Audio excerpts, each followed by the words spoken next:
Hello, Dot Hackers. Welcome to our first ever Dothack Podcast hosted by Dothack Network.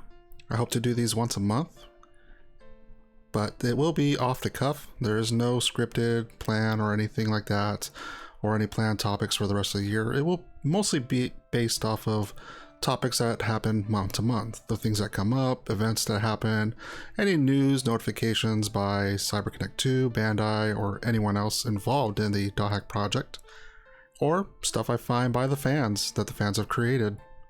So, being our first ever podcast, I want to discuss a couple of things. A couple of topics I have for today is going to be what is Dothack, who I am, what is Dothack Network, and what are my plans for Dothack Network. So, to start off with, Dothack is a RPG, Japanese RPG if you want to say JRPG, back in 2002 for the PlayStation 2. It was built as a multimedia project from animes to video games to manga and light novels, most of which only had a Japanese release, but there were a few medias posted around the world, localized in whatever language you're from across the world, depending on what the media was. So for example, in North America, we had Dothack Sign, Dothack Infection, Mutation, Outbreak, Quarantine, and we also had the manga Dothack Legend of the Twilight. But then there were a couple of things that we did miss. For example, Dothack Fragment did not come to America. And then for Europe, for example, they had Dothack Infection, Mutation, Outbreak, and Quarantine, the video games, but then they missed entirely all of the Dothack GU games. So, back to the original topic, what is Dothack? So Dothack, like I said, was a JRPG that came out in Japan, that did ship worldwide, but it was most people today will call it an isekai. It is not an isekai in my opinion. I don't think anyone from the CyberConnect 2 staff or Bandai have ever described it as an isekai, but isekai, if you're not familiar, is another world. So when people go to another world, that is considered an isekai anime. Most notable example I can give you right now is Inuyasha. Inuyasha has the lead protagonist, Kagome, being transported to another world, a feudal Japan that's similar to what hers was in her past, but with monsters. So that is mind, body, and soul transported to another world. People think Dothack is an isekai because their minds are trapped in a video game, but that's not another world, I would say, because you're still in your own world. Your consciousness is trapped in the game, and that's like the main premise of what Dothack is. People fall into comas mysteriously, and the protagonist is there to help solve the mystery of why it happened, how it happened, and how to rescue them. But to me, Dothack is more of a psychological drama. It is, many have described, for example, Dothack Sign being very slow. So if you ever watch any other drama piece, I mean, yeah, they're going to be slow. There's going to be a lot of character build-up, development, and world building, not so much action. And most people are upset by Dothack because it's not an action anime or an action video game. But like I said, it was developed by a game company called CyberConnect 2 in Japan. The publisher who owns the rights to Dothack is Bandai, who later became Bandai Namco after the merger. The premise was suggested from the CyberConnect 2 staff to a producer to Bandai back in 1999. And since 1999, it had 3 revisions before being finalized as the Dothack that we know it today. The first 3 revisions were Great Thief for Prose, Mooncrow, and I forget what the third was. But these had elements that were eventually used, not just in Dothack Infection, Mutation, Outbreak, Quarantine, but some of them were used later on, such as Dothack GU. So it started off as a video game pitched by a developer to a publisher. It got the green light, they got the money, but the publisher, Bandai, they had connections to publishers for print media such as Kadokawa. They had connections to animation studios like B Train, And so after the video game was pitched, a anime and manga were also planned subsequently to coincide with Dothack, the video game. So let's see, for example, from 1999 to 2001, the game was being mostly developed, but the manga, since creating a manga doesn't require much resource and time, the manga was actually ahead of schedule compared to everything else, and the manga happens to be a sequel. So Dothack the video games, and then the manga, which is a sequel, but there was a prequel before the Dothack video games called Dothack Sign. So let's go back in time. That is 2002. The manga is being released in a magazine called Comtique, which is owned by Kadokawa. January 2002, the manga receives its first chapter at the back of the manga magazine. So if you're new to the Dothack series, this was your first chance of learning what Dothack was, but you're watching or reading it as a sequel. And then the anime came out, I believe, in March of 2002 in Japan by TV Tokyo, created by B-Train and then published by Bandai Visual. So this is this prequel to the Dothack video games, and then the Dothack video games came out a couple months later in June 2002. So when we celebrate Dothack, we're mostly celebrating the video game, not so much the stuff that actually got released before it. So it's kind of complicated, but that's how it is, and that's why in June of 2022 was Dothack's 20th anniversary, and being 2023, it is now Dothack's 21st anniversary, which has already come and gone last month. It's a lot to throw at you if you've never heard of any of this. I mean, to visualize it, just keep in mind that Dothack started off as a video game, an anime, and a manga, and they all came out in the year 2002, but the order that they were released in, if you were gathering it at the time, you would have started off with the sequel, the main series, and then a prequel, so you're kind of going backwards in time. Whereas people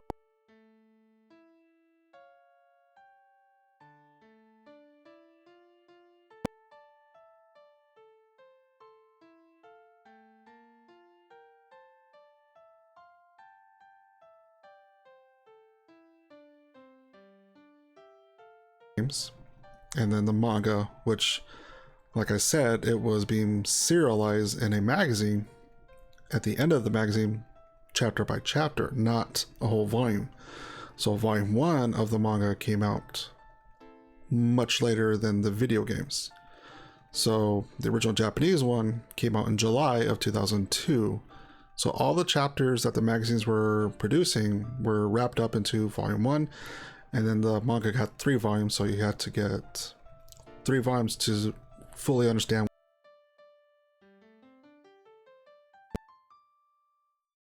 parts: infection, mutation, outbreak, and quarantine. And the anime was 26 episodes long, depending if you want to include the filler episode where they recap everything at the first half of the Dothack anime. So all this together is referred to as Project Dothack. And then later, when we had Dothack GU, this was known as Dothack Conglomerate. So Dothack GU began with an anime as well, Dothack Roots, and then the video games, and then the books, novels, mangas, and everything else after that. And then there was a 3rd season of Dothack. This began with Dothack Link, which was a video game, also a manga, and then there was an anime that came after that, which was a sequel to Dothack Link called Dothack Quantum. And then from there we had even more sequels with Dothack Beyond the World, which is a theatrical movie, but it wasn't their first theatrical movie. The first one was Dothack Trilogy, or GU Trilogy, which was a recap of everything that happened in the video games of Dothack GU. And then, even though Dothack Quantum was an anime, it also received a theatrical release.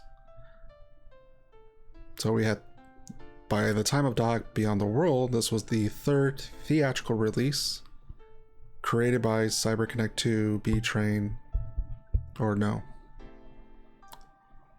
not B-Train. I forget who the studio was for Dothack Quantum, because I believe Roots was the last B-Train anime, and then after something happened with the corporate at B-Train, they just stopped producing animes for Dothack. And then it mostly became in-house at CyberConnect 2, especially the CGI ones, Dothack G Trilogy and Dothack Beyond the World. This was the first time getting into animation, movie production, and things like that.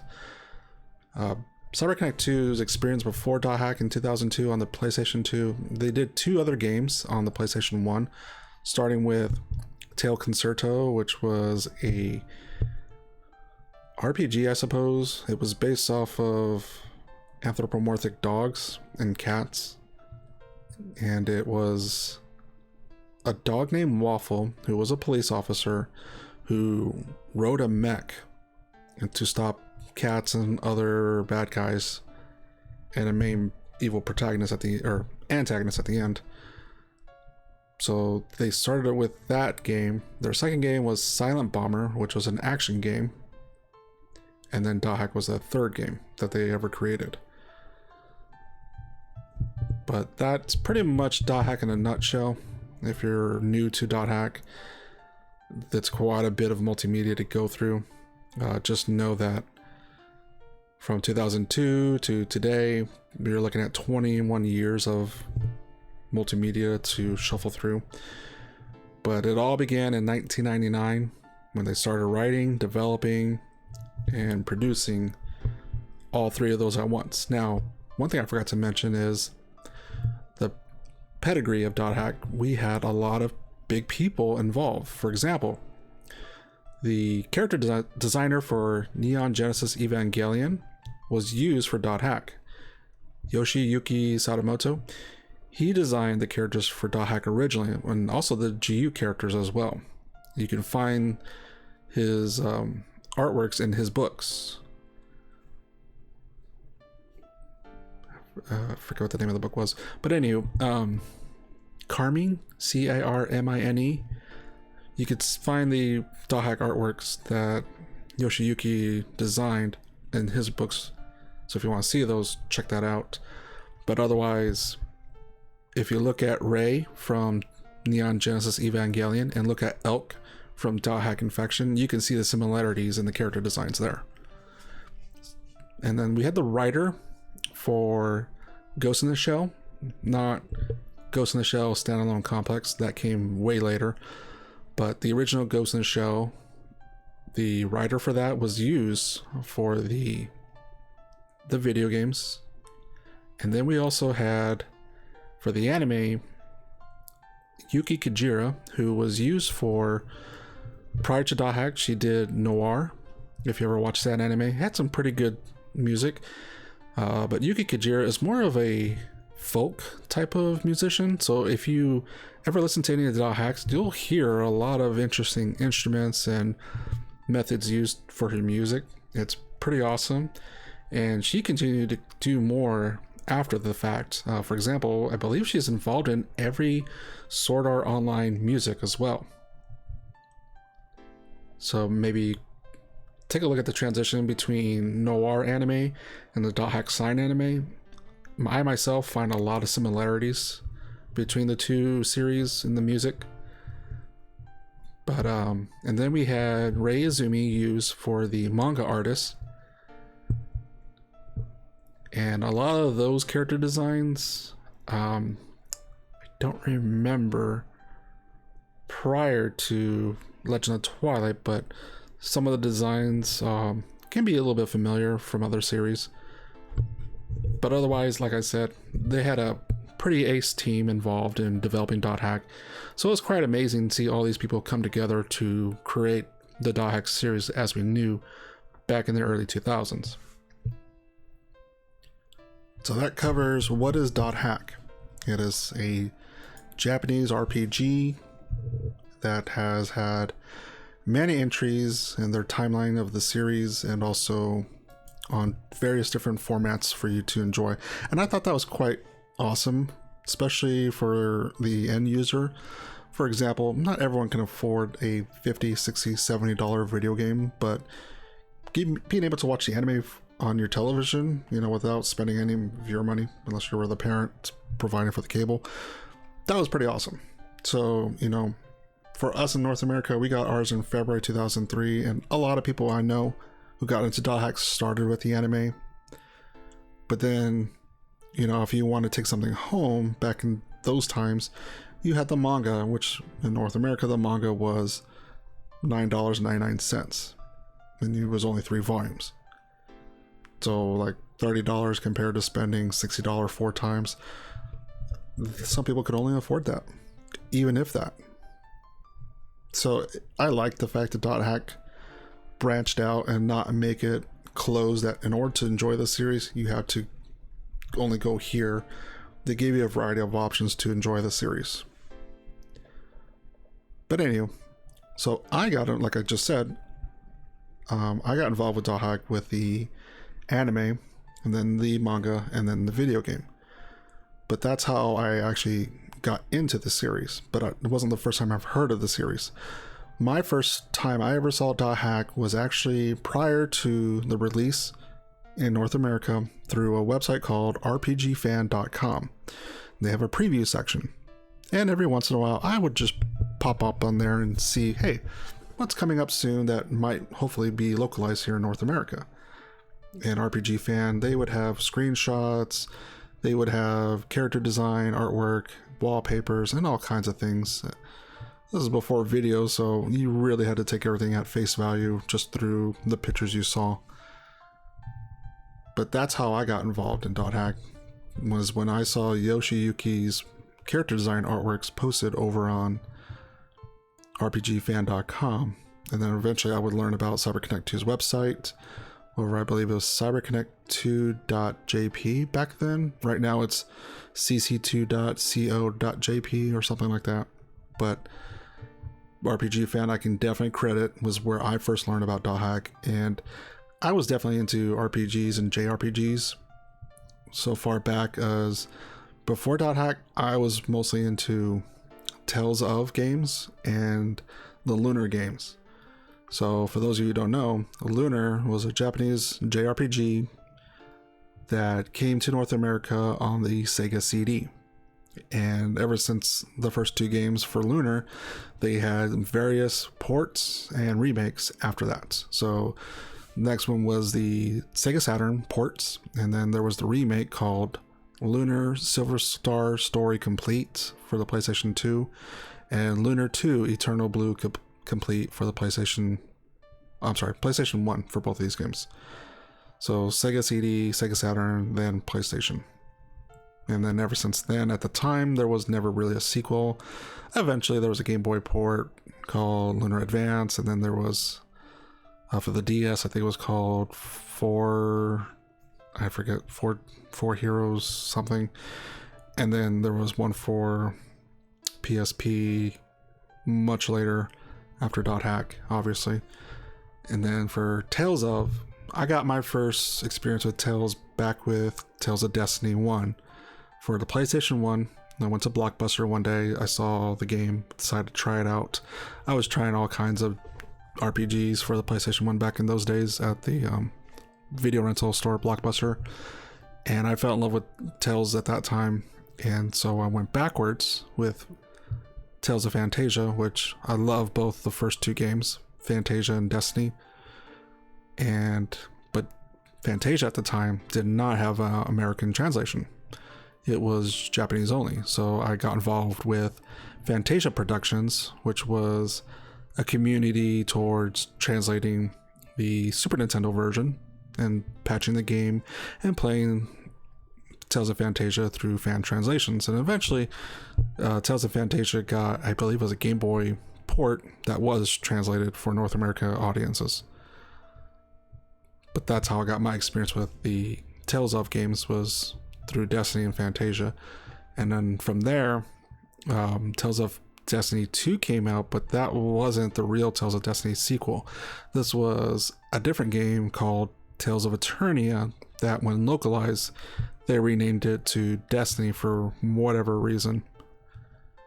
And then there was a Game Boy game, but I don't believe that was ever ported, so I played that through emulators, and that was the Naraki Dungeons 1 and 2. And then this is the point where I dropped out of Tales, kind of, because Tales of Destiny 2, the real one, not the Eternia one, never got a US release.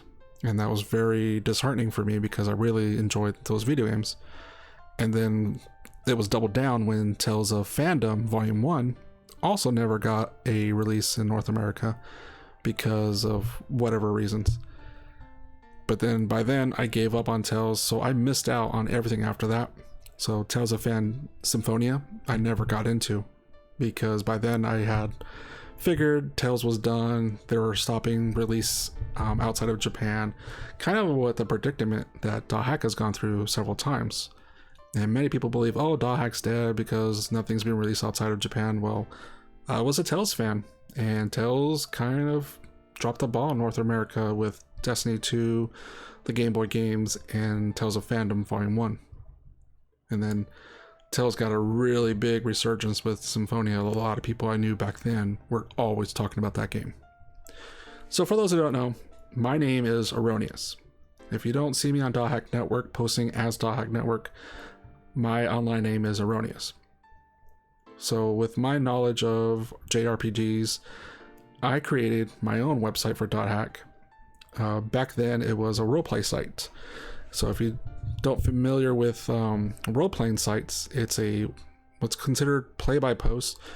You have various sections of the website called, and it was a forum or BBS, different sections for different parts of the roleplay. So some parts were happening in town for Dothack, so like the root towns back anew. Some places were taking part in fields, so like hidden, forbidden, holy grounds.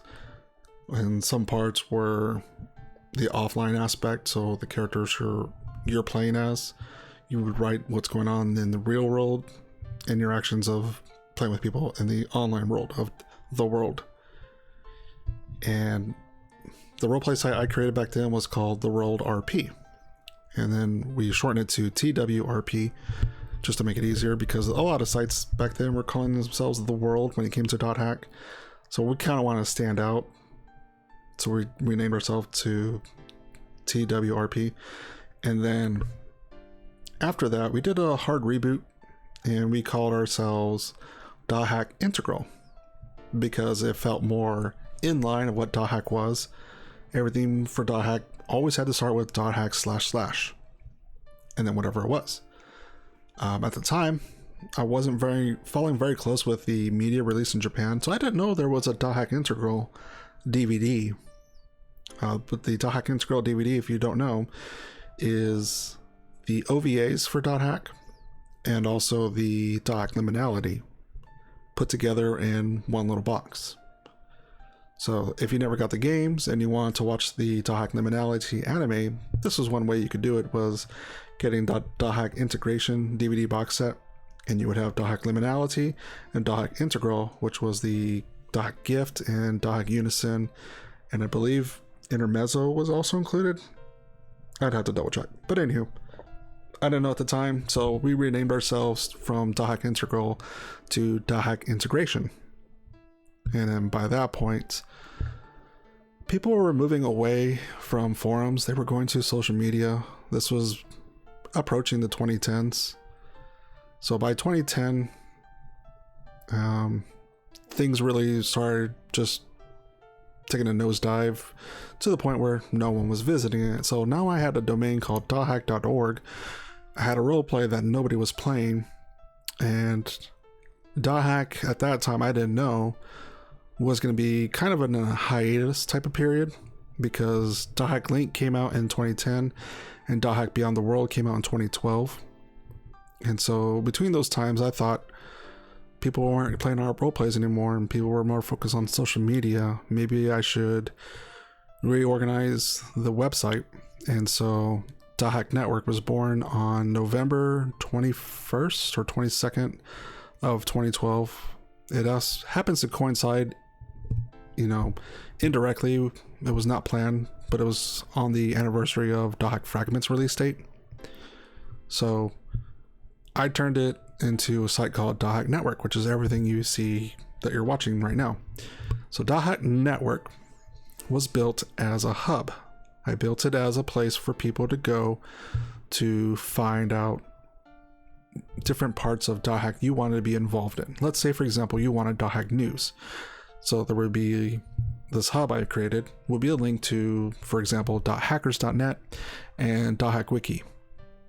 So that would be the place to go to get information. And let's say, for example, you wanted to play a fan-made Dothack game. There was a lot of them being built back in the early 2010s. Most people remember CyberConnects, LLC, Joe Stacko's, The World, 2D. And there was a few others. I remember Hawthorne Luke had one as well. Don't remember what the site was called. But anywho, Dimension Corp created one. And quite a bit of people were just getting involved with making 2D and 3D Dothack fan games. So my hub, Dothack Network, would direct people to those sites. People who were interested in artists, cosplayers, there would be links to those people as well. And like I said, this is all Dothack Network started as. It's just a gateway, a hub to get you to what category that you wanted to be involved with or to learn more about. And that went for a while, for a couple of years, from 2012 to I would say about 2015-ish. This is when every Dothack site that I knew was just disappearing. For example, Dothackers disappeared for a little bit. They became Japan Yay because they were broadening the content they had from just Dothack to all of anime. And Dothack Portal, they just up and disappeared. And a few other people that I was involved with. My first Dothack site that I was a member of was Dothack Info, and by then they also have disappeared. Another one that I was a part of was Blackwings. They disappeared. Everybody who was involved in Dothack was disappearing, and all their sites were disappearing. And at the time, I didn't know about webarchive.org, also known as the Wayback Machine. So I began on a new project for Dothack Network, archiving. I wanted to archive these sites, these places I would go to. It wouldn't be, fully functional. It would be more like a just saved HTML that people can go and visit to remember these sites. Even Dothack Enemy disappeared as well. And that was an official source by Decipher, the makers of the Dothack Enemy card game. So I was pretty bummed out, and I decided just to archive the files I saved on my own way back when it was all, still visible. And I made Dothack Network as a website that people can go to relive or to find content that they were missing that they may have needed. And from 2015 to about 2017, that's what Dothack Network was all about. So it wasn't a portal because what was going to go to? Most of these sites were disappearing. It became more of an archive. And then by 2015, leading up to 2017, we got involved with Coldbird's Dothack Fragments website. So before it became Prometheus, it was known as The World. I think it was just called The World. And then was called The World Visions, or World of Visions. And then it became Prometheus. But anywho, so back then, Coldbird was getting into trying to translate the game and look into reverse engineering the servers. And when NC Dyson got involved, they've made a lot of progress. And then a few others got involved, people to help translate, people to help do things. And so Dothack Fragment became playable once again, even though the servers were from November 2005 to November 2006 originally planned for, but then it got extended for a few more months to January 2007. But after 2007, Dothack Fragment was definitely not playable online and never in English. But then the people involved with Coldbird, they were able to translate part of the game, and they were able to partially put up part of the online server. And then they took the area servers that Bandai gave out for free and made those point to the new lobby server that they created. And so up until I think it was 2016 maybe, Coldbird decided to cut it quits.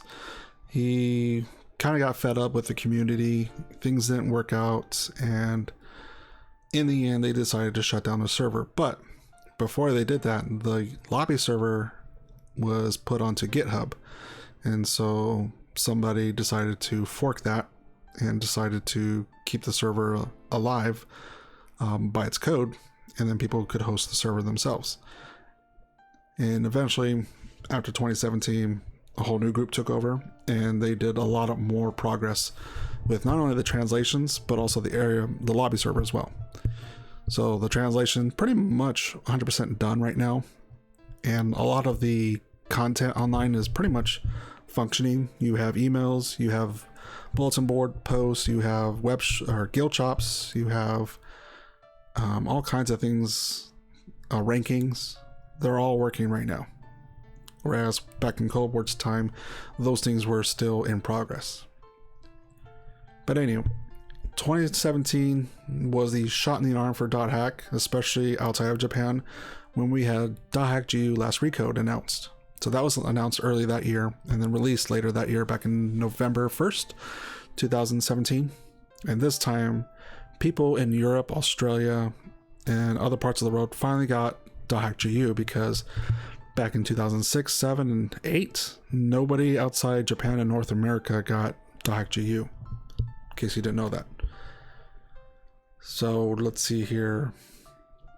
So by 2017, just a little bit after that, like I said, the sites were disappearing and I was archiving, but archiving was kind of getting encumbersome, too much, and no one asked me to take down anything, but I felt like eventually somebody's going to say something, so I decided to scrap that whole thing. So now comes in me becoming a content creator. This is something I never wanted to do, but at the time I was trying to gather printed materials, media for Dothack, and there wasn't really any source that I could find that had all the information I was looking for.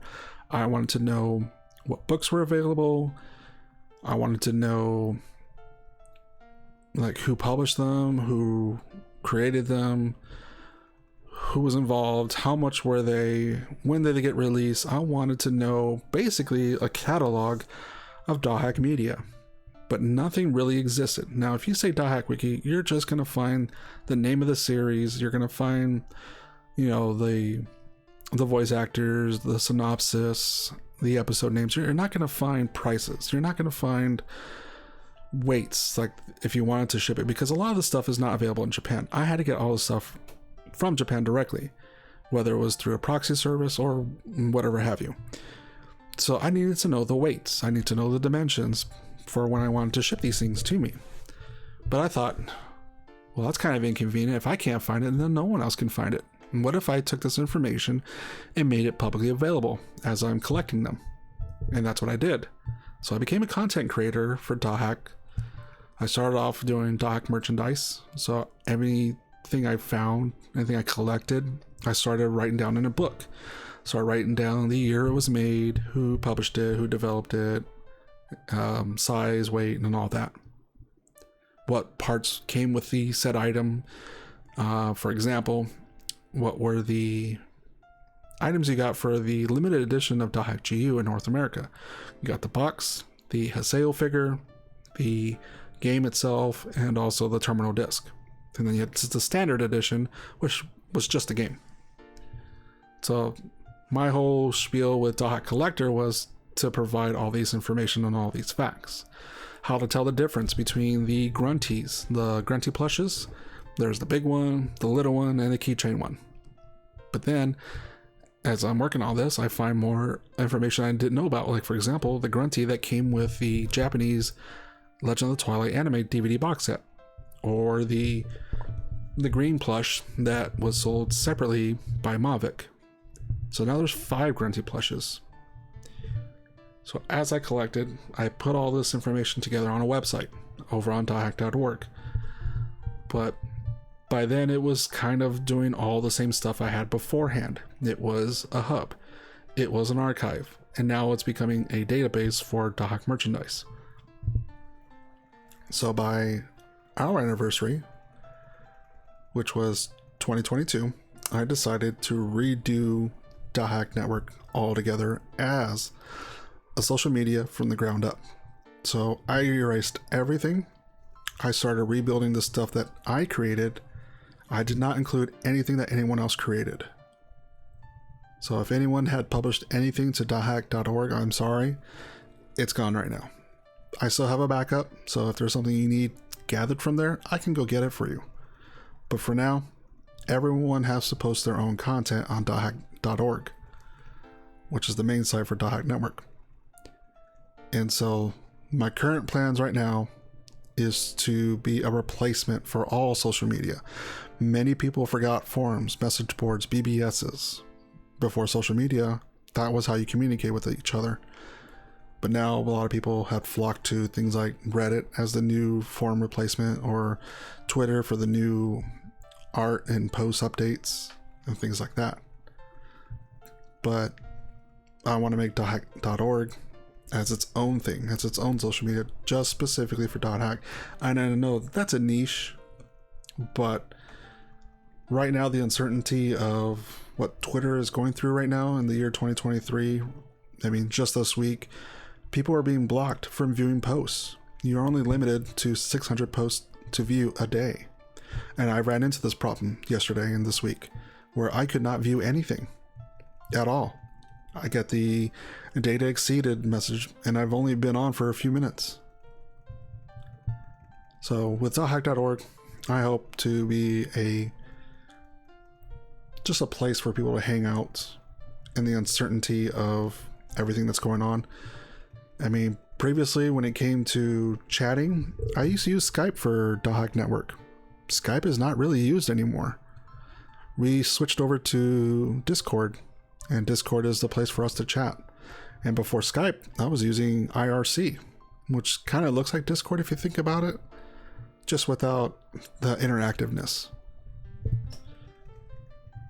But like I said, I've held on to Dothack.org since the role-playing days, and I bought that domain back in 2004. And it is 2023. I still have that site. I still maintain that site, and I still build content over on that site. Whether it's news, price drops, freebies that are given away by CyberConnect 2. For example, right now, you can get a lot of digital books for free because it's the 21st anniversary celebration. Or if you want to be informed when new merchandise is coming out. I'm using Dothack.org. I'm using all of our social media to be a content creator specifically for Dothack. Whether I'm playing video games for Dothack, whether I'm showing you how to play games for Dothack that are obviously in different languages. I have guides to play them in English, whether it's Dothack Fragment or Dothack Versus. The information's out there. You can play them. You can play them online today. You can join many others and play. Or if you want to share your cosplay and art, I have retweeted in the past many people's artworks, many people's cosplays, and I like to promote people for their works and their accomplishments over on our Dothack Discord. Or if you're looking for a deal, if you're something you want to buy that's, exorbitant amount, like for example, right now the highest things you can purchase in Dothack that are way overpriced, Dothack Quarantine, which was fetching up to $400, or right now it's fetching up to $300. But if I were to find one, $175, I'll post it for you guys. Or for example, Dothack Cell is another hard to find manga, along with Dothack Link Volume 3. These are artificially inflated during the COVID days, thanks to Amazon. And even card games like Dothack Enemy, the Epidemic packs, were also inflated over on eBay. But if we happen to find them somewhere from somebody, we'll give that information to all of you. But that's what Dothack Network is. It is a place for people to come to share and discuss Dothack. Doesn't matter if you are new to the series, we'll help bring you up to date. If you're a collector for Dothack, if you're an artist who loves drawing art and sharing art, if you're a cosplayer who likes to show your cosplay or wanting to get into cosplay and need help from other people, or you need more resources like different character angles, models, and drawings, so you can know what you need to work on for your outfits. Whether you're a streamer, you're a live streamer playing the video games, we are the place that you can announce. If you're looking to patch your game and play them in English or play them online, we're here to help.